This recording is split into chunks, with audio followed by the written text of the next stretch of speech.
Hello, dear friends.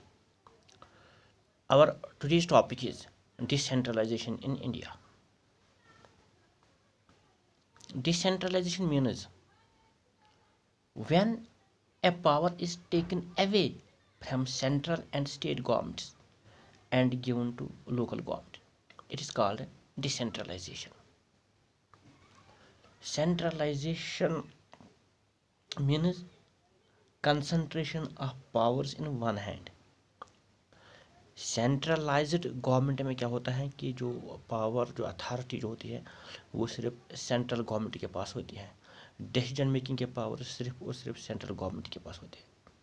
लेकिन decentralisation में कुछ पावर्स सेंट्रल और स्टेट गवर्नमेंट से लिए जाते हैं और वो पावर्स लोकल गवर्नमेंट बॉडीज़ को दिए जाते हैं, या सेंट्रल और स्टेट गवर्नमेंट अपने कुछ पावर शेयर करते हैं लोकल गवर्नमेंट बॉडीज़ के साथ। तो decentralization means when power is taken away from central and state government and given to local government. अब जो हिंदुस्तान से इंडिया इज कंसर्न्ड, हिंदुस्तान में ये डिसेंट्रलाइजेशन की जो ज़रूरत है वो क्यों महसूस होने लगी। What is the need of decentralisation? As you know, Hindustan जो है एक बहुत ही बड़ा कंट्री है, चाहे आबादी के लिहाज से या एरिया के लिहाज से हिंदुस्तान बहुत ही बड़ा कंट्री है। So a country like India can not be run only through two tiers of government. Hence, a need for creating a third tier of government was always being felt.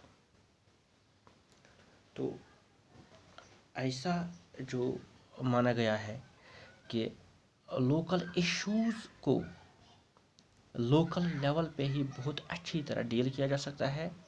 Local issues can be settled at the local level, क्योंकि जो local होते हैं, जो किसी area के जो लोग होते हैं, उनके पास नॉलेज होती है कि उनको कौन सी प्रॉब्लम है, उनको क्या क्या फेस करना पड़ता है।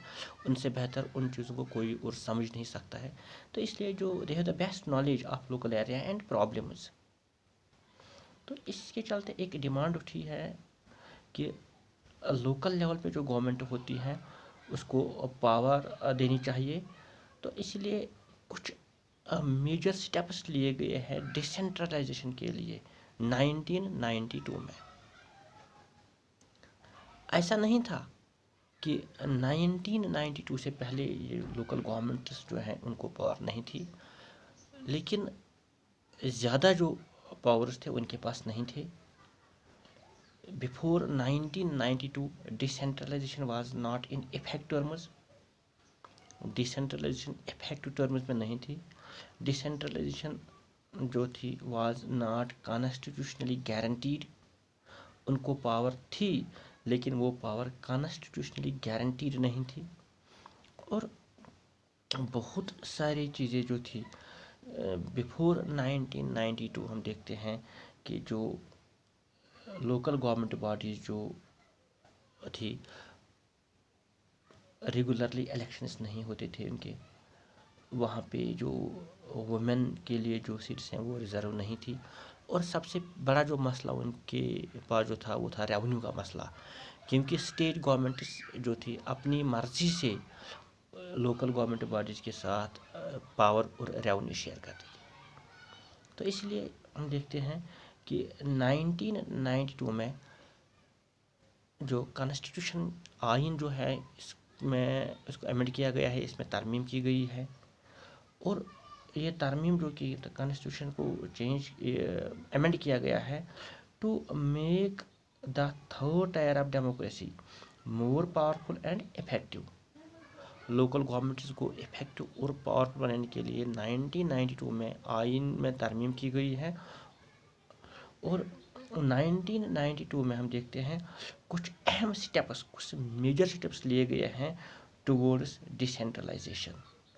और जो स्टेप्स लिए गए हैं उनमें हम सबसे पहले हम जो देखते हैं जो मेजर स्टेप्स जो लिए गए हैं, now it was made constitutionally mandatory to hold regular elections to local government bodies. 1992 سے پہلے جو لوکل گورنمنٹ باڈیز جو تھی، چاہے وہ اربن لوکل گورنمنٹ باڈیز یا رورل لوکل گورنمنٹس، جو ریگولر الیکشنز وہ نہیں ہوتے تھے. لیکن 1992 کے بعد یہ مینڈیٹری قرار دیا گیا ہے کہ لوکل گورنمنٹ باڈیز کے الیکشنز ریگولرلی ہو. ایک اہم چیز اس میں ہمیں دیکھنے کو ملی ہے کہ at least 1/3 of all positions are reserved for women. 1/3 seats جو ہے ان کو ریزرو رکھا گیا ہے وومین کے لیے. پہلے ایسا نہیں تھا. اور لگ بھگ آج جو ہم دیکھتے ہیں بہت ساری پنچ اور سرپنچ کی جو سیٹیں ہیں ان کو ریزرو رکھا گیا ہے وومین کے لیے. اور ان سیٹوں میں صرف اور صرف وومین کینڈیڈیٹ جو ہے وہ کنٹیسٹ وہ کھڑا ہو سکتی ہے، وہ الیکشن کے لیے کھڑا ہو سکتے ہیں، وہ کنٹیسٹ کر سکتی ہیں. پہلے جو ہم دیکھتے تھے یہ جو لوکل گورنمنٹ باڈیز یہ میل ڈومینیٹڈ جو باڈیز تھی، وہاں پہ وومین کو ریزرویشن نہیں تھی. لیکن اب ان کو 1/3 جو ہے سیٹس جو ہے ان کے لیے ریزرو رکھی گئے ہیں. اور بہت سے پنچ اور سرپنچ کی سیٹوں پہ صرف اور صرف وومین کینڈیڈیٹس جو ہیں وہ کنٹیسٹ کر سکتی ہیں.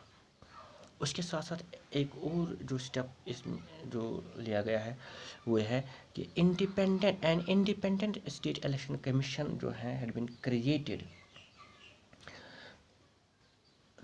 اس ایک جو انڈیپینڈنٹ اسٹیٹ الیکشن کمیشن جو ہے اس کو قائم کیا گیا ہے. کس کے لیے؟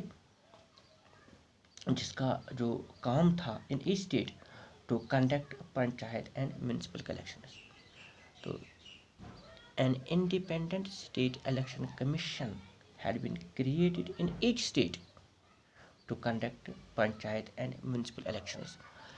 ایک اسٹیٹ الیکشن کمیشن کو قائم کیا گیا ہے جس کا کام تھا کہ میونسپل اور پنچایت الیکشنز کو کرانا ہے. اس کا کام یہی ہے. اور جو سب سے اہم جو اسٹیپ اس میں لیا گیا ہے وہ ہے states are now required to share some power and revenue with local government bodies. جو اسٹیٹس جو ہے پہلے وہ اپنی مرضی سے کچھ پاور اور کچھ ریونیو شیئر کرتے تھے لوکل گورنمنٹ باڈیز کے ساتھ. لیکن اب آئینی طور پر ان کو آئینی طور پر باؤنڈ کیا گیا ہے. Constitutionally they are now bound. ان کو اب کیا کرنا ہے؟ ان کو لوکل گورنمنٹس باڈیز کے ساتھ کچھ ریونیو اور کچھ پاور اب شیئر کرنا ہوتا ہے. تو اس طرح ہم دیکھتے ہیں کہ 1992 میں جو امینڈمنٹس کیے گئے ہیں، جو آئین میں ترمیم کی گئی ہیں، اس کی وجہ سے جو لوکل گورنمنٹ باڈیز جو ہیں وہ بہت ہی زیادہ افیکٹو اور اسٹرانگ بن گئی.